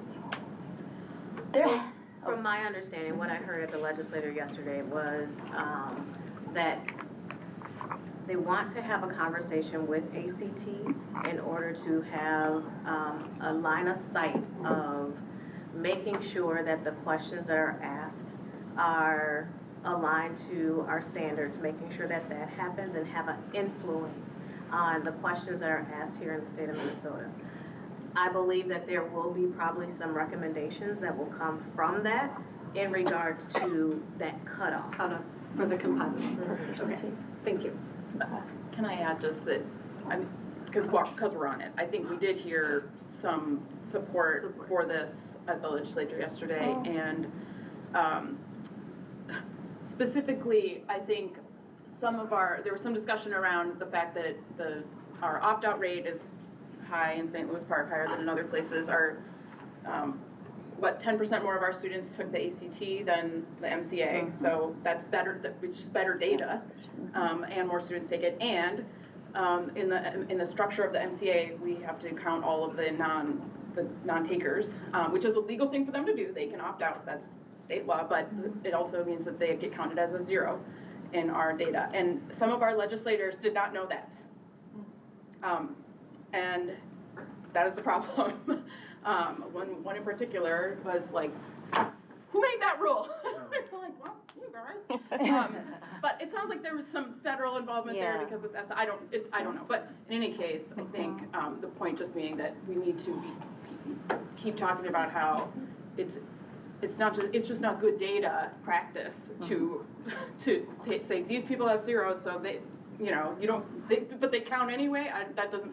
you don't come up with a good average Yeah. that way. It doesn't help our system like look That at doesn't itself work that way. to have good data, right? Right. So Yeah. I do hope that this can get through the legislature. Finally, we've been talking about it for years. And I hope that we can finally sort of talk about how do we actually get good data that our kids care about and that we can use. Right. Director Ibrahim? Yeah. I have 3 questions, but I'm gonna ask 2. How we address the achievement and opportunity gap identified in our elementary schools, that data reveals inequality existed among PSI, Peter Hopper, and Aquila, Susan Link. And how are we monitoring the fidelity of the implementation across all elementary schools? Good question. So that is exactly why last year what we did was we revamped the continuous improvement planning process to include monthly principal-led learning walks as well as monthly data team meetings. So as you know, every site, and because you heard it at a study session earlier, a couple of weeks ago, every site has their own continuous improvement plan. And all of those plans have goals that have up to 2 academic goals. And those goals doesn't mean that those are the only things we teach, but we are monitoring them. So for example, if we're trying to increase reading proficiency, what we're looking at are FastBridge scores, we're looking at NWA MAP scores, we're looking at formative assessments, we're looking at learning walks, we're talking to students, we're talking to families, we're looking at all of these different pieces of data, which I call puzzle pieces, because there is no one data point that is ever going to share the story of what is going on, just like this data right here. For example, when we talk about our elementary schools, although we are reporting on one data point to represent an entire school district, which is so disingenuous, and anybody sitting in the audience and listening knows that, right? There's a lot of nuance, and although it says the goal is not met, I wanted to bring a couple data points here. I want to give a shout out, for example, to the Aquila 5th grade team. Okay, so for their math proficiency, they increased their proficiency by 14.6% last year. And if you go to the Minnesota report card, you'll see multiple years of increases in some of these metrics. In addition, the Aquila 5th grade team increased their reading proficiency by 17.1%. Okay, now I'm going to take you to Peter Hobart. Although we didn't meet the goal, when you take a look at World's Best Workforce, our math proficiency increased 5th grade at Peter Hobart by 11.6%. I'm going to say that again. We set a goal of 2% and we increased it by 11.6%. 5th grade reading also increased by 13.1% in proficiency. Minnesota report card. I encourage our community to go look at it. There have been shifts that we have made. I have been in St. Louis Park now for 6 years, and what I continue to hear is that we have been operating as a system of schools, and we have made shifts in order to move to a school system.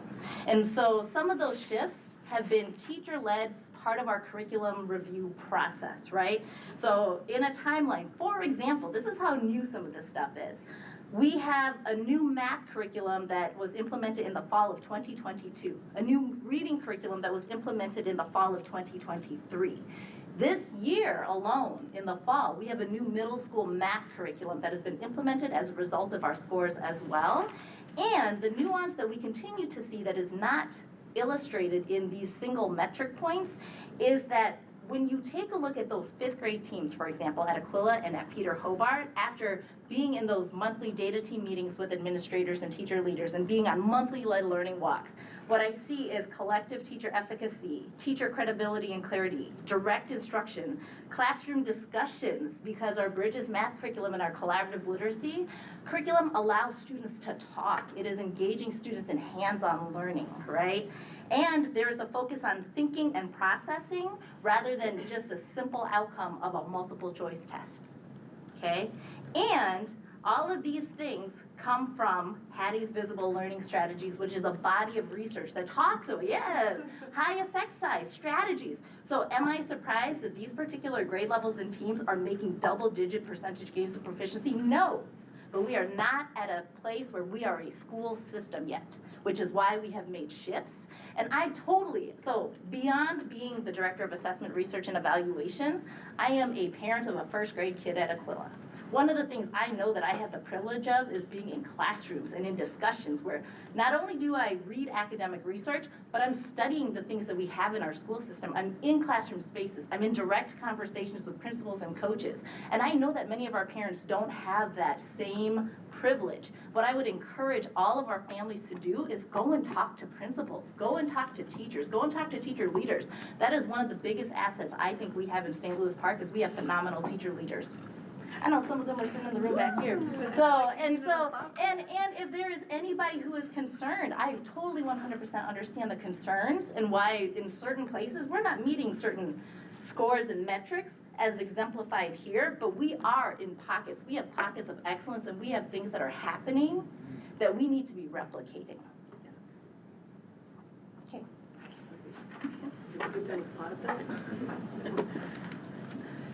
Yeah, the second question is, I forgot about your second question. yeah, the second question is, how will this workforce align with our CBI, Continuous Improvement Plan? And how are the indicators of WFP academic achievement and the growth, especially multilingual learners growth? Do you mean the continuous improvement plans? Yeah, that each building is doing? No,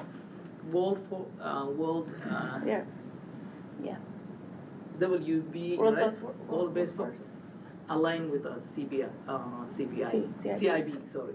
Yeah, the continuous improvement plan. Yes. Right. All of these different metrics that are reported here that we need to report to the state are also monitored at a local level at our sites. So for example, you asked about our multilingual learning students. Although they're not explicitly talked about here, we have sites that continue to take a look at access scores and MCA proficiency. So whenever we're talking about MCA data, although we're presenting it as an aggregate one data point here, when we're at the middle school, for example, we are disaggregating it by grade level, we're disaggregating it by pet ethnicity, special education, MLL, we're taking a look at access scores and then linking them, for example, and comparing them to MCAs.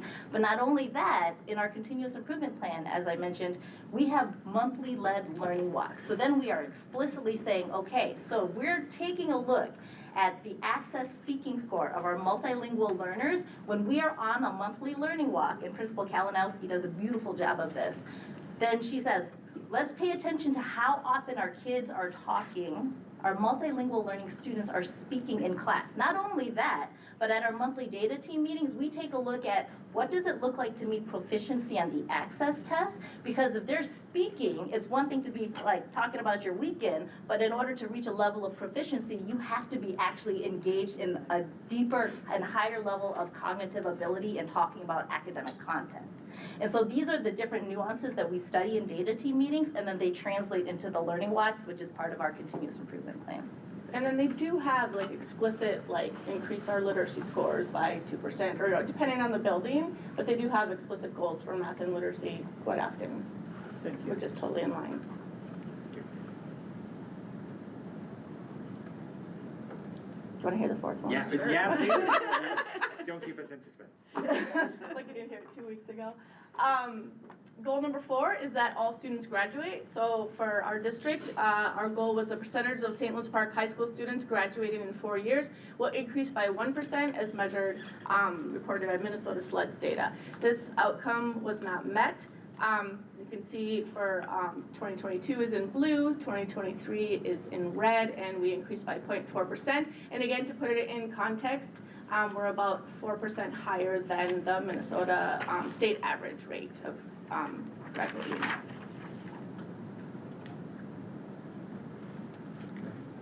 Thank you. That's it, right? We appreciate this. We did, because we saw the data that informed the conversation today. So really appreciate it. Any other questions or comments? It seems like we had a series. Just quickly, this is my last World's Best Workforce presentation, and I was just thinking about my first one when I came in thinking, World's Best Workforce, that must be about our staff. Like, we are developing the world's best workforce, and then I'm just like, oh no, it's about students, but it is about our staff, right? And that's what I'm hearing, I think, in the alignment with the CIP, right, that is about our world's best workforce here creating the world's best workforce, which I think is a gross way to talk about our students, but whatever. But I guess what, since then, I've kind of thought, again, this is a gross way to talk about our students, and it doesn't always feel super, like, these metrics which are given to us, right, or these, it feels like this is just like a check we have to fill out every year. What can we take away from this that is more than that? I would say if you are curious about what is happening at your school with your child, go and talk to your principal. Go and talk to the teacher, of course, but here's the thing. I'm a middle school math teacher, right, by training. And so I know that I'm focused on my lesson plan, I'm focused on my classroom. But having moved to administration at the school level, I have a bigger picture of what is happening in terms of what is happening in the whole building, right? And why certain decisions are being made in order to increase academic achievement, rigor, all of these things that I don't understand why these decisions are being made. But going to talk to the leader of the building who has a broader understanding of what is happening is so important. And one of the things I've always been an advocate for, always, has been opening up our school walls to our families. Because I get to see the beautiful things that are happening. Again, I was just at Aquila on a Friday afternoon doing a learning walk with a team of teachers and the principal, and it was like noon to 2:15, right? And I was like, okay, I'm not gonna expect to see much, I'm gonna have a lot of leeway because it's Friday afternoon. Oh my goodness, I didn't see any kids on iPads. I saw kids learning, I saw teachers teaching, I saw kids talking to each other, and this is a Friday afternoon in a kindergarten classroom. I'm like, if our families got to see what I get to see, they would understand where, like, what we're trying to move to. And we have so many brilliant spaces that are doing that, and we just need to continue to build the capacity to bring everyone else along and support them along the way. I just want to thank you for asking that question. Because I think that as, board members go into running for office and being on a board, we often just focus on the singular data point. So I just want to say kudos for asking the question and thank you for your answers, because our students shouldn't be a singular data point. And our school district shouldn't be a data point, singular data point, even though it kind of feels like it sometimes. World's best humans, that's what we're Yes. All right, thank you again for your presentation today. Okay, thank you. And now that brings up Phase 1 Design Team update about summer learning with Dr. Duffy. Thanks for your chairs.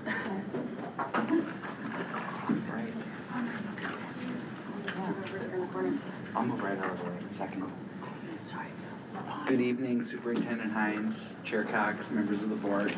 I'm here just to introduce the Summer Learning Design Team who's starting their work here in Phase 1. As we look at the work that they're engaged in, we know that we've had many groups come before this board. And as they start engaging in Phase 1, I just wanted to kind of introduce their work within the context of thinking of summer learning as an extended school year and an opportunity for us to really dream about what experience we want our students to have in the summer.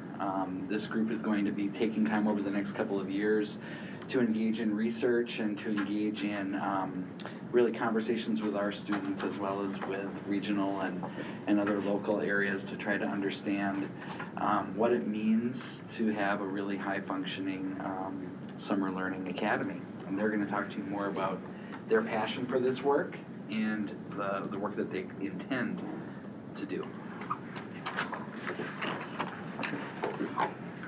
Hi, Chair Cox, Superintendent Hines, member of the board. Thank you for having us. My name is Jenna Shad. Just a little bit about me. I taught elementary school for 6 years prior to coming to St. Louis Park. This is my second year as the Academic Testing and System Support Specialist for the Assessment, Research, and Evaluation team. I joined the summer school design team initially because I had an interest in teaching summer school. I believe that summer learning is important and has the potential to be an enriching opportunity for our students, especially those from historically marginalized communities, to engage, learn, and continue to develop their identities, And I want to make sure we can provide the necessary resources, support, access, and high-quality instruction that they deserve. I'm very excited to be the co-coordinator with the Elementary Summer Learning Academy this summer to make sure that systems and procedures are put in place that make it accessible for all students to best serve our community needs.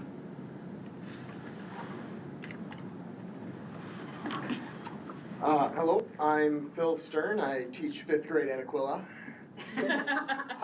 along with my amazing team. Thank you, Sylvie. I also have a 5th grade student at PSI, and I am currently the vice president of the PAT. I joined the Summer Learning Academy design team after a disappointing experience last year trying to help a student who recently moved to our district enroll in summer school. This student had joined our district 10 days after the self-imposed deadline of April 1st, after fleeing from Syria and spending 4 years in a refugee camp. And I was frustrated that we were unable to find a way to help this family that was so new to our community. So my benchmark for success is going to be to make sure that we support and give help to all the families that want their students to participate in our programs. I think that it should be as easy as possible. It should be that easy. If you would like to participate, you can participate. No family should have to struggle to access equal educational opportunities, especially those who rely on district programs for critical summer learning and those who are least able to navigate the bureaucracy and artificial barriers we create for them. As a member of the design team, I want to advocate for better communication, clear policies, and a more inclusive system, one that prioritizes the needs of all learners from the start rather than requiring families to fight for access. I am glad to say that this year, having gone through that experience last year, it seems like there are now systems and structures in place that have been organized, and it has been a smoother process for me and my students and from what I'm hearing from my colleagues. And so I am hopeful, and what I would love to be able to do is continue the work that seems to be being done now with the Summer Learning Academy team to strengthen the program and make it accessible to all of our students. Good evening, Chair Cox and Superintendent Hines and everyone. I am Kate Felder. I am currently a middle school science teacher, former high school science and former middle school math. I've been teaching the district, this is my 5th year.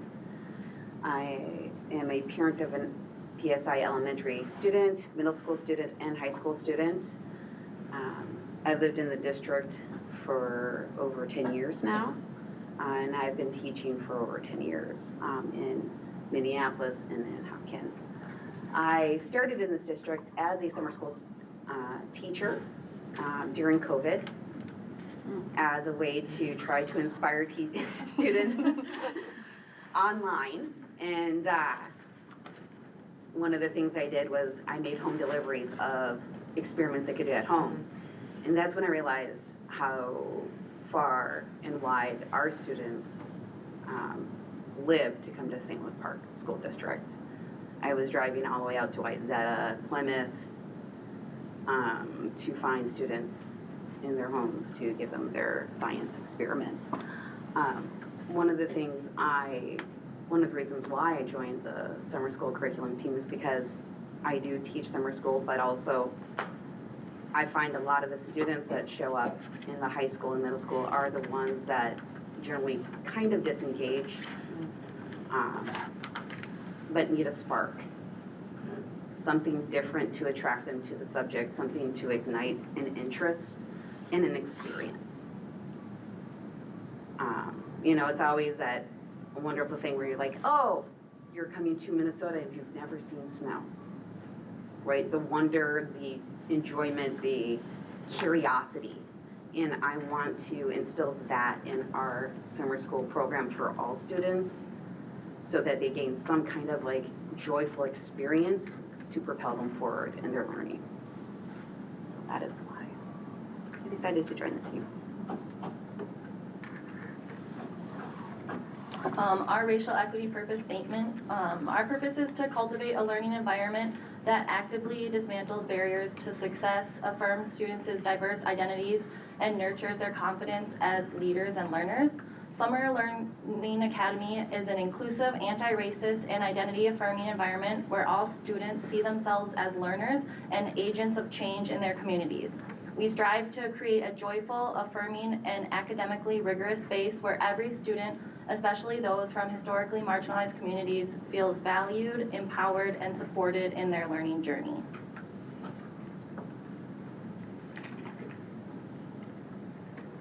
Questions, board members? Yes. Can I hear more about the spark? The spark? How do you plan on reigniting? Like, what sort of things have you done to get kids to be more active in summer school? The last couple of years, I've taught a food science class for high school credit recovery. So I've combined biology, chemistry, and a little bit of math, because obviously if you have to cook anything or measure carbs, calories, carbohydrates, proteins, you're doing math, right? So it's like thinking of the whole system and like the energy needed to cook meat in a healthy way and create a certain type of texture. So one thing that brings people together is always food, right? You can get everybody talking about a food dish, something they enjoy. So one of the finals is like you have to cook a dish, like we learn the biology of how it digests in your body, the chemistry, the energy. As we move through, trying different recipes, try to be healthier options, but also what are you going to bring to the table at the end? And they share a bit of their culture, a little bit of everything, and everybody tries to up each other. It turns into a competition, but also a very joyful, and they just like, let me get your recipe, right? Let's write it down. Like, do you even know what your grandmother's recipe is? And so that gets people thinking a little bit more about how they can use the math, the science, to share that joy. Other questions or comments from our board members? And I think I'm right when I say that anybody can come to the Summer Learning Academy, correct? It's not just for students who are looking for credit recovery. Is that correct? Or am I incorrect? So there are different summer learning programs, and so what I was speaking to is, yeah, it's anybody, if a parent's interested, if they would like their student, if it's teacher recommendation, that it can be open. It can be open to anybody. That would be a conversation that a parent would want to have with their child's teacher.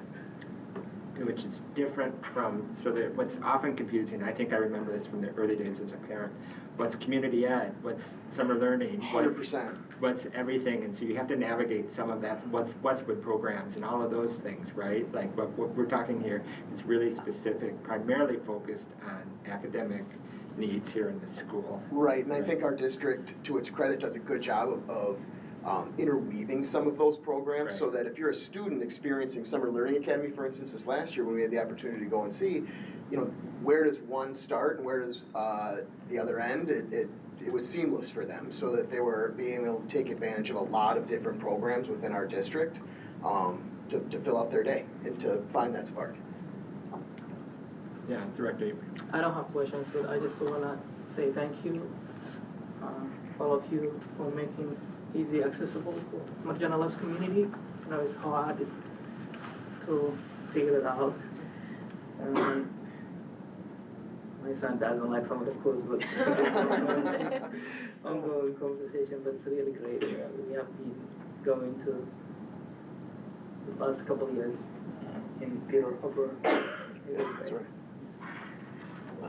That's right. We appreciate you just sharing this. We know you're at the early part of it. We are here to support that and encourage that, and appreciate that you stuck around this whole night. It's been a long night, and there's a number of other people who stuck around the whole night, but really appreciate, because you guys were sort of had to stick around here too. So we really do appreciate that. So unless there's anything else, then we'll move on to our consent agenda. All right? Thank you for your time. Thank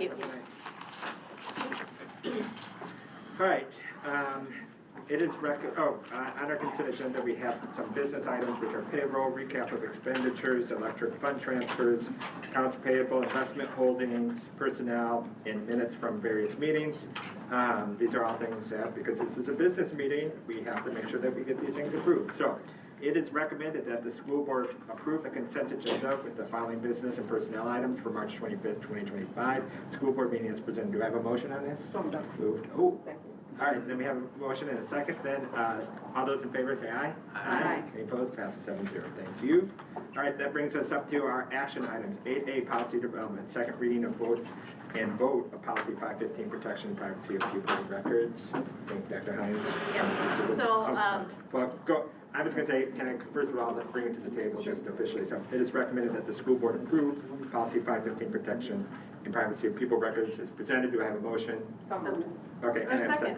Perfect. I think we have a motion and a second. Okay, now Dr. Hines, thank you. all right, so there have been no changes since the first reading at our study session. Is there any questions or comments, discussion? I just want to say again how much I appreciate this coming back and strengthening families' awareness and options around their students' privacy, their data privacy. I said when we talked about this a couple weeks ago, I think that there are a lot of really important reasons why families might want to protect their students' data right now. And so this will help families do that in a way that works for them. So I appreciate that for the committee and for Dr. Hines. I guess I don't have a question for the policy itself, but maybe for what it will look like. Is there, I guess, what is the timeline for that? So once this is approved, then they'll begin the process of updating the electronic form. Okay. For spelling all of those details out. Mm-hmm. I guess I would be interested in seeing what comes of it. It's very important work, so sure. Thank you. Right. If there's nothing else, then all those in favor say aye. Aye. Any opposed? Passes 7-0. Mid-year budget approval. It is recommended that the school board approve the fiscal year 2025 mid-year budget as presented. This is what we heard from Patricia. And do we have a motion to bring this forward? So moved. Moved by the Vice Chair Virginia. Mancini. I was just, thinking through. No. The second? I'll second it. Second by Director Davis. Any discussion on this? We've had lots and lots, but as always, appreciate Dr. Magnuson and her team. Director Magnuson, we're going to promote you. No, and your team. We know it's a team effort, so thank you very much. Okay. Anything else? Then all those in favor say aye. Aye. Any opposed? Passes 7-0. Budget assumptions. This is also stuff that we have presented tonight. It is recommended that the school board approve the fiscal year 2026 budget assumptions as presented. Do I have a motion? Motion. Is that you, Director Anderson? The second? Second. Second, reluctantly, Director Williams? No, reluctantly. Any discussion? All right, then all those in favor say aye. Aye. Any opposed? Passes 7-0. That brings us up to board member updates. Who has board member updates? Late night, but I know we have important things that we want to share. I'll start real quick. I went to both IFTARs, the students put on at the high school, and then the one that Mayor Harmon or Golden Valley, and then our Mayor Mohammed put on. They're both beautiful events. I encourage everyone to attend. This is our first of annual one. Sorry. This is our first one of annual to come. The students came out and kind of talked about what this means to them, starting off as young ones and how they kind of beg their families to participate in Ramadan and fasting, although their families wouldn't let them for practical reasons. But it just warmed my heart to know that there were little kids who were submerged so much in their own religion, their own culture, that they kind of fought for a right to do something that I probably wouldn't want to do on any given day. So that was joyful. Updates?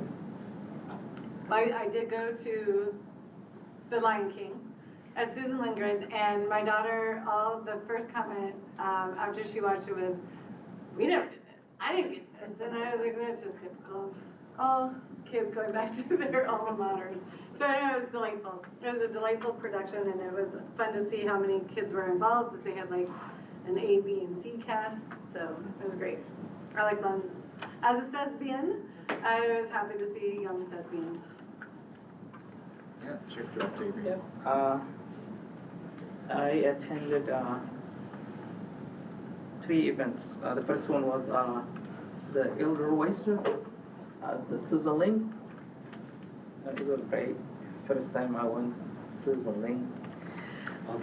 I wasn't tailor position, so it was great.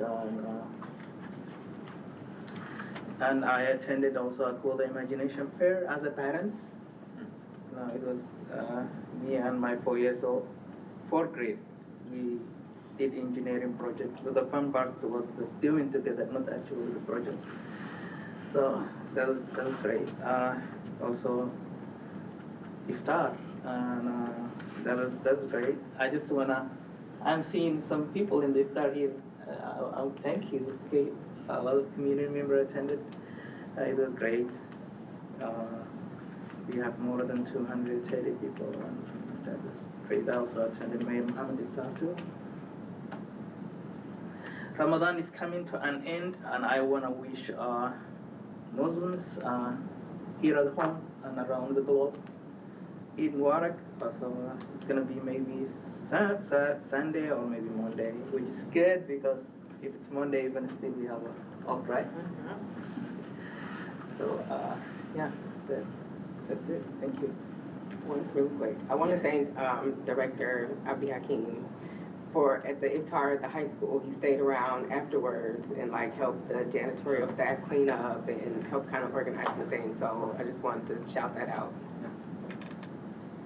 Other people? I also went to the Lion King, and I very much enjoyed it.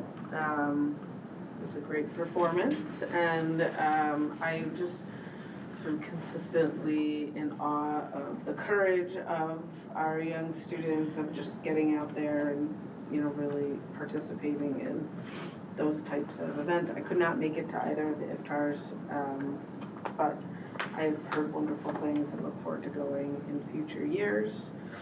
And just want to, you know, I'm grateful for to live in this community where people care so deeply about education, right? And I think my wife and I moved here for that reason, right? We wanted to be in a diverse community that cared about education, and I hope that, I guess I have a hope that we can continue this engagement as we navigate the path ahead, which will be challenging for many reasons. But we are here and going to keep coming here and keep doing our work regardless of what's happening at the federal level. And I'm grateful that we have so many folks from our community who show up, and I'm grateful to our staff, our teachers, our district folks who are helping us navigate all of this. And so I recognize it's a really scary time. I feel like the most recent news since we were last together is the dismantling of the Federal Department of Education, which, just to be clear, cannot happen without an act of Congress. So let's just set the record straight on that. And you know, there's lawsuits to try and stop that, but nonetheless, I'm grateful to serve on this board filled with folks who are deeply committed to moving our work forward and continuing to advocate for the children in our community and the education that we believe in and the vision of this community, regardless of what's swimming in the ether. So I'll just say that. Other members? I would just add my deep appreciation for everyone who helped organize the iftar celebration here at the high school. I completely agree. It was a beautiful event. Fantastic food, amazing tea, and just great to get together with the community. It was wonderful. There's also, we're talking about the production of Lion King. There's a production of Aladdin coming up for Peter Hogarth in April that I'm very much looking forward to. So yeah, that's my update. Fantastic. I want to say some appreciation. All these things are great. Yes, I participated in the iftar here at the high school, and it was great. And I attended Les Miserables at the high school as well, and that was great to see. That's a heck of a production to put on. It's a deep show. It's got a lot of singing. It got a lot of challenges to it, and kids rose to the challenge. And it's just great to see, and the dedication of our staff and all the people who support that work. I also want to give a shout out to Director Suku for her support on our efforts with the Day at the Capitol and making sure information is in people's hands about legislative needs. It's really important information, and we've not done a good job with this in the past. We've made our own ways of doing this, but this has been the first collaborative effort, and that takes time and energy. And a number of people have participated in that, and like I said, I think it's having a lasting impact. That will continue to have an impact. So appreciate that. Also want to support to Director Zuku and Jasmine for just supporting things such as public comment and making sure that that there's a sign-up process, that we're staying on top of that the information that we provide is there, that we can keep track of all of that. We had a lot of interest in tonight, which is encouraging. That people are interested and passionate, as some of my colleagues have said, and we just look forward to continued conversations and people hopefully engaging with us in ways of asking questions and seeking answers and finding ways that we can do that constructively. I think, you know, making sure that we are can talk about how we do all the things that we do and how we can embrace so much of the change that we talked about with just so many demanding resources. And so just I don't want to talk after the chair, but I just want to give shout out Dr. Hines because it's our day and community art, so she was with us the whole day. Yeah. From like 3 or 4 till the end. So, thank you. And everyone. Thank you. Thank you everybody again for the hard work. And let's get this meeting done before 9 o'clock. So I'm going to call it adjourned here at 8:50.